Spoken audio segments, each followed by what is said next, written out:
مرات تضيق عليك الدنيا وتنغلق في وجهك كل الأبواب، لدرجة تبدأ نفسك توسوس لك وتقول خلاص ما بقاش الفرج. نعم، قد يشتد عليك البلاء، لكن تذكر قول الله تعالى في كتابه العزيز: ومن يتق الله يجعل له مخرجا.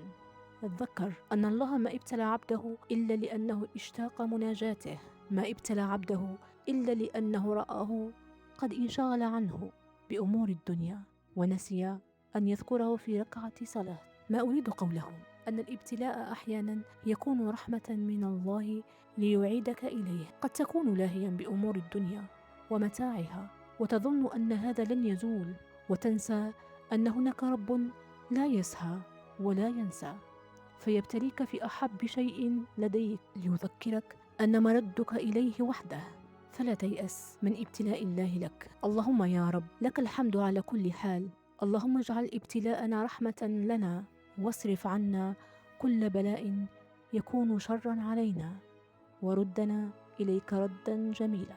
إذا وجدت هذا الكلام لك فاحتفظ به ومرره. سلام.